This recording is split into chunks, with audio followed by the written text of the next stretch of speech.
everybody, and we are going to do a recap of Season 9 of The Last Drive-In with Joe Bob.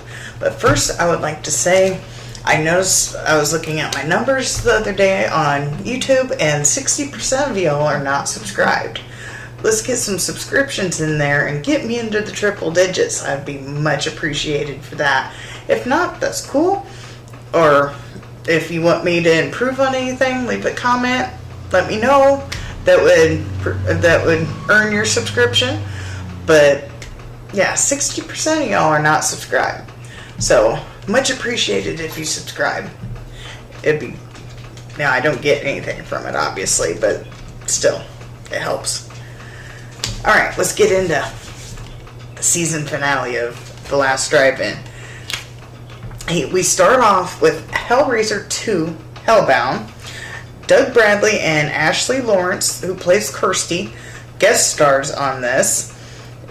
Joe Bob has a great take on having physical movies versus streaming, which I understand his take on it. I've actually been saying it for a while. You know, what if they decide to ban a movie that you enjoy, but you only have the streaming quality? I mean, are they going to take away your streaming movie because that movie is banned now? Don't know if they would or not, but still, I always make sure I buy, just like with the whole Gone with the Wind. It's not one of my favorite movies, and it's really old, but when they were announcing that they were taking it off streaming services, this is a classic. Yes, I get that it's background and everything, but it is a classic. But if they ban it, they're taking away an achievement to an actress in there.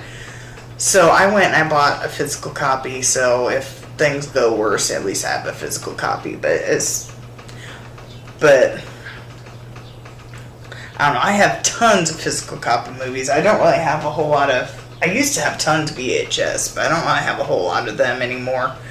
But I understand, what scares you when they want to censor and ban movies. If you have them only on streaming quality, can they take that away, or can they edit it and give it back to you? Sorry, there's a window open and a loud car driving by. I don't know if the camera picked that up or not. Then Joe Bob opens the puzzle box, they have amazing effects on that. And Darcy cosplays as a Cenobite, which is amazing if you have not seen the pictures of that yet.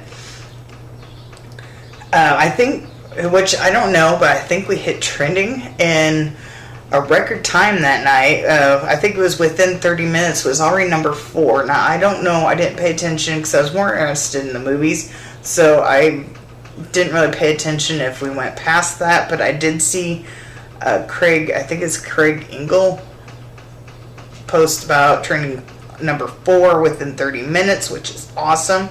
Keep it up, mutants.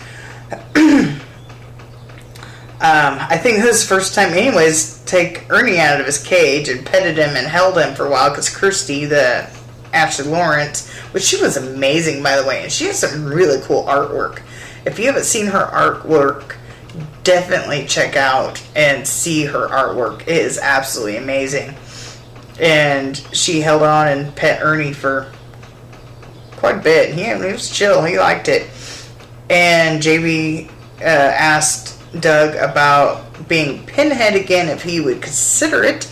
And he did say, depending on the script, that if I remember correctly, that he would like to do, I think it was the last, I might not be quoting this correctly because I didn't add it into my notes, but the last book of the series where they kind of kill off Pinhead, he said he would be interested if maybe about the script and if it was possibly that storyline, which would be interesting.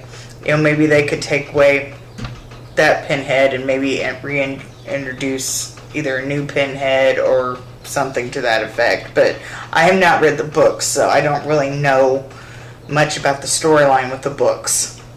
Movie number 2. I have never seen this movie or heard of this movie. Is Hell Comes to Frogtown. It has Rowdy Piper in it. I am actually shocked. I have never heard of this movie, but it was amazing. Only if you like the really corny movies. If you don't like these type of movies, then you probably wouldn't like it. Bimbo Foo was one of the Foos. That was interesting to see. This man is...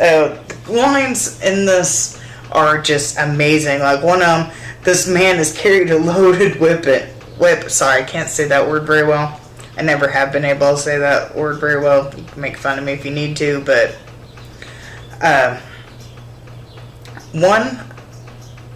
the only movies where there's the line, "There's a flap," can be sexy talk. Rowdy signed a contract to passionately hug for freedom. Obviously, it's not passionately hug, but I cannot say the other word.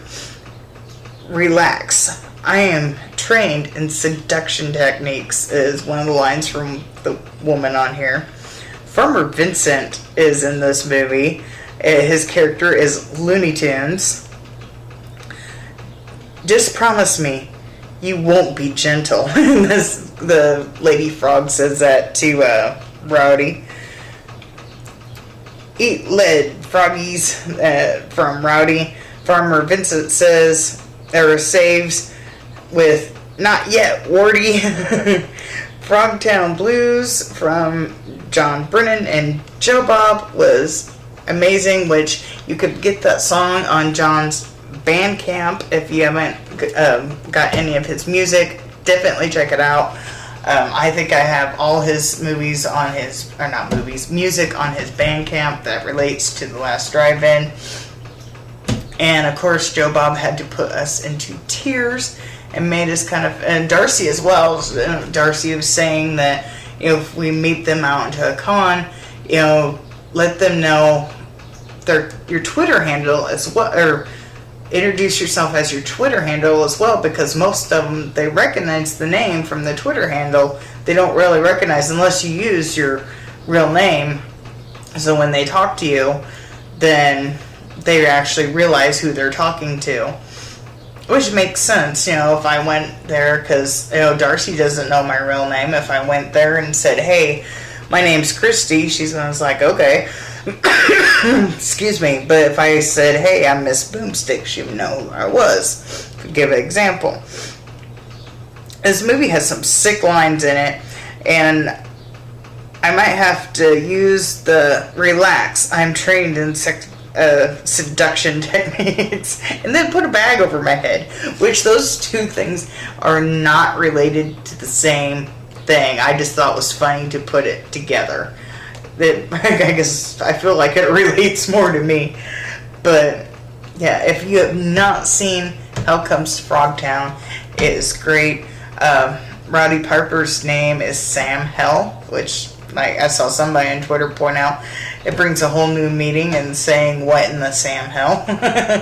But yeah, definitely check it out if you have not seen it before.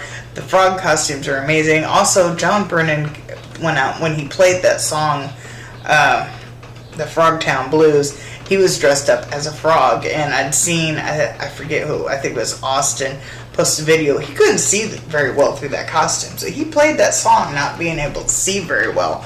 So that is amazing. So think about that when you hear the song. Excuse me. But that is it until our wherever we get our summer marathon. Don't know when that's going to be, but it's not going to be soon enough for a lot of us. So, so this will be my last drive-in video until it restarts again. But yeah, make sure you like, subscribe, do all that fun stuff, and check out Shudder. Definitely check it out. And see you next time. Bye.